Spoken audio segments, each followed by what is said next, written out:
ఇవాళ చట్టం ఎవరికీ అతీతం కాదు. ఆయనకి తగ్గట్టు ఏవైతే ఎస్సీ ఎస్టీ అట్రాసిటీ కేసులు పెట్టారు, అదే గౌరవ జడ్జి గారు ఆయన మీద ప్రదర్శించేదానికి 14 రోజులు రిమాండ్ ఇవ్వచ్చు. బట్ డౌన్ ద లైన్ జరగబోయే పరిణామాలు చూద్దాం. ఒకటి మాత్రం నేను చెప్పగలను సార్, ఇవాళ మీరు ఇదే టీవీ5లో ఇదే మూర్తి గారికి ఇదే చట్టాలు వర్తించి ఆయనకి పోలీస్ డిపార్ట్మెంట్ ఈ విధంగా అరెస్ట్కి వెళ్ళినప్పుడు ఆయన్ని ఛానల్లో అరెస్ట్ చేయకుండా నెక్స్ట్ డే అమరావతి సిఐడి ఆఫీస్కి ఆయన వెళ్ళి ఎక్స్ప్లెనేషన్ ఇచ్చినప్పుడు ఉన్న ఇదే చట్టాలు కొమ్మినేని గారికి ఎందుకు వర్తించలేదు? తర్వాత మీరు A1గా కృష్ణరాజు గారిని పెట్టారు. సరే, ఆయన మాట్లాడిన మాట తప్పు, ఆయన A1. A2గా ఈ డిబేట్ కండక్ట్ చేస్తున్నాను. ఇప్పుడు నేనే ఉన్నాను, మీరు నన్ను గెస్ట్ కింద పిలిచారు. నేను చాలా భావావేశాలకు గురైన డిబేట్లు చాలా ఉన్నాయి. కానీ నేను ఒక పదాన్ని అనవసరంగా మాట్లాడినప్పుడు మీకు ఎక్కడ రెస్పాన్సిబిలిటీ ఉంటుంది సార్? ఇదేమైనా జబర్దస్త్ షోవా, లేకపోతే ఒక యూట్యూబ్ ఛానలా? ఒక there will be A phases.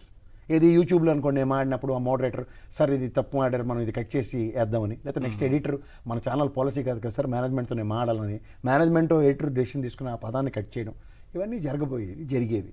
కానీ ఇది ఒక లైవ్ షోలో ఒక మనిషి డెలిబరేషన్ ఇచ్చినప్పుడు వీళ్ళకంత ఆక్రందన ఏంటంటే, ముందు లక్ష్మీపార్వతి గారి షోలో ఎప్పుడైతే ఆయన ఒక కాలర్ని గట్టిగా గదమాయించాడో అదే స్థాయిలో ఈయన్ని గదమాయించలేదన్నది ఒక ఆక్రందన. రెండోది మేనేజ్మెంట్, మూడో పార్టీ కింద మేనేజ్మెంట్ పెట్టారు.